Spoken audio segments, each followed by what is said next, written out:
Bonjour, bonsoir à tous, j'espère que vous allez bien. Alors aujourd'hui, la partie va s'intituler « Pourquoi vous ne lirez jamais Philosophie et opinion de Marcus Garvey ?»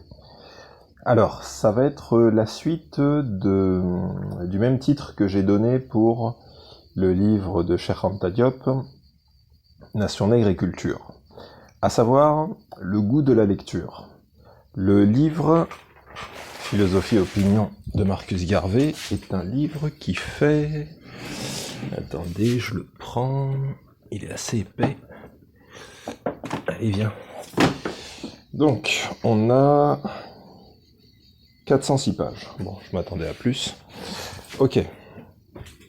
Comment vous faites pour vous farcir 406 pages? On peut toujours essayer de faire croire qu'on l'a lu, mais soyons honnêtes. Vous ne le lirez pas, et je vais vous dire pourquoi. Lire, aimer lire, c'est se laisser imprégner par le texte et être concentré comme tu dirais un footeux devant une finale de Ligue des Champions ou devant un match à gros enjeux. Est-ce qu'il va faire autre chose en même temps? Est-ce qu'il va même pas écouter de la musique à côté? Il est concentré. Et aimer lire, c'est exactement la même démarche. À savoir, on sait ce qu'on vient chercher dans un livre. Beaucoup de nos frères et sœurs, quand ils ouvrent un livre, eh ben, qu'est-ce qu'ils attendent? Ils attendent des vérités. Voilà, on veut apprendre des vérités. C'est pour ça d'ailleurs que sur ma chaîne, vous l'avez constaté, les livres, les extraits qui fonctionnent le mieux, ce sont ceux qui parlent d'histoire, et non pas ceux qui parlent des romans, des récits, tout ce qui a une dimension artistique. Donc, le fait d'aimer lire, et qui fait que vous allez venir à bout de ces 406 pages, c'est quelque chose qui vous fera mal. Et ça, on n'est pas prêt à le ressentir, quand on n'est pas passionné par la lecture. Au contraire, je reviens sur mon exemple des footeux devant leur match, vous pouvez voir des hommes qui vont être complètement défaits après voilà un match qui s'est pas bien passé et du coup voilà l'équipe a perdu, enfin l'équipe qui supporte a perdu, et ce niveau d'émotion qui peut même friser jusqu'à l'hystérie, vous la retrouvez dans la lecture. Mais il faut savoir qu'est-ce qu'on vient chercher. Et ce qu'on vient chercher, c'est voilà cette sensation forte qui peut s'assimiler à une brûlure.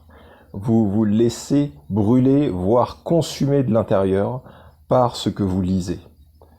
Il y avait une commentatrice dernièrement qui disait qu'elle avait peur de basculer dans la haine. Mais c'est de toute façon inévitable. C'est inévitable. Et puis, ce qu'on appelle haine, ce n'est pas toujours de la haine. Ça peut être de la rage. C'est pas pour jouer sur les mots. Mais passer de la gaieté à la haine, il y a quand même quelques petites nuances. Donc voilà, que ce soit de l'agacement, de la colère, de la rage, la haine, c'est vraiment la partie extrême. Donc souvent, c'est plus de la rage que l'on ressent. Parce que tu peux avoir la rage, si le soir même, tu as un rencard avec une bombasse, ou avec un pur beau gosse, on est d'accord que ça va passer, la rage. Bon. Donc c'est pas forcément de la haine, tu vois. Si c'est vraiment de la haine, tout ce que tu as prévu à faire le week-end, tu vas pas le faire. C'est ça. Demande aux footeux. Demande aux footeux quand ils sont vraiment démoralisés après une défaite. Le programme de la journée suivante, il est à revoir. Hein. Donc oui, c'est ça. Aimer lire, c'est pas assez en fait. Il faut vraiment avoir ça, être habité par cette quête. Cette quête. Alors oui, c'est une quête de vérité, mais le problème c'est que si vous voulez la vérité, vous n'avez pas besoin de lire 406 pages, hein, vous savez. Je vous avais dit la même chose pour le livre La Nation Nègre et Culture. Vous pouvez suivre la conférence de Cheikh Anta Diop à Niamey. Vous allez apprendre autant de choses. Sauf que dans le livre, vous allez aller dans le détail. Pareil pour Marcus Garvey, vous pouvez suivre une conférence de Lasconi, mais en lisant le livre, vous irez plus dans le détail. Mais ce détail, effectivement, ça peut vous faire mal. Est-ce que vous êtes prêt à avoir mal en sachant que après cette douleur, vous allez de toute façon renaître? Alors certes, après un certain temps, il vous faudra peut-être des jours, des semaines, des mois. Moi, je sais que pour le livre de Frantz Fanon, le dernier, Les damnés de la Terre, ben, je l'ai lu en 2 fois. J'ai lu en 2 fois, arrivé à la moitié, je n'en pouvais plus. J'étais épuisé moralement. Et je l'ai repris quoi? J'ai dû le reprendre... allez, en toute franchise, j'ai dû le reprendre au moins 3 semaines après. Au moins 3 semaines après. Vous voyez? C'est inévitable. Mais est-ce qu'on est prêt à ça? Est-ce qu'on est prêt à se dire que oui, ce soir j'ai un rencard avec une très jolie fille, mais il faut quand même que je lise, que je fasse mes lectures, que je lise mes pages. Parce que c'est ça aussi, quand on est passionné par la lecture. On se doit de lire régulièrement. On se doit de lire un certain nombre de livres dans l'année. C'est pas possible autrement. Mais c'est pas, comme je vous l'ai dit, on se doit. C'est parce que on est habité par ça. C'est pas le truc scolaire où le professeur nous dit vous devez lire tant de livres. Ça n'a jamais marché. Enfin, ça marche pour certains, mais pour moi, ça n'a jamais marché. J'ai commencé à aimer lire à 22 ans. Vous voyez. Avant ça, bon, il m'arrivait de lire, c'était plus des livres, des extraits de livres de sagesse. Mais bon, voilà, des récits en entier. Allez, je devais en lire 2 par an. 2 par an maximum à l'époque. Mais à partir de 22 ans, là, ça s'est démultiplié. Mais voilà, c'est un goût du beau, parce qu'on aime le beau. À l'époque, je lisais les classiques du 19e siècle, que ce soit les classiques français, les classiques russes, les classiques anglais, pas trop. J'en ai pas lu trop des anglophones, parce que je suis pas trop dans leur délire. Mais que ce soit Les Misérables ou que ce soit Guerre et Paix, et les livres de Dostoïevski, ouais, si vous voulez vraiment expérimenter ce que c'est d'être effondré lors d'une lecture, mais en même temps de vous remettre de vos émotions et de découvrir du beau juste après, vous avez quelques livres de Dostoïevski, vous avez le Comte de Monte Cristo d'Alexandre Dumas, et vous allez voir, ces émotions que ressent un footeux là devant un match avec beaucoup de rebondissements, vous allez les vivre. C'est ça qui fait qu'on devient passionné par ça. C'est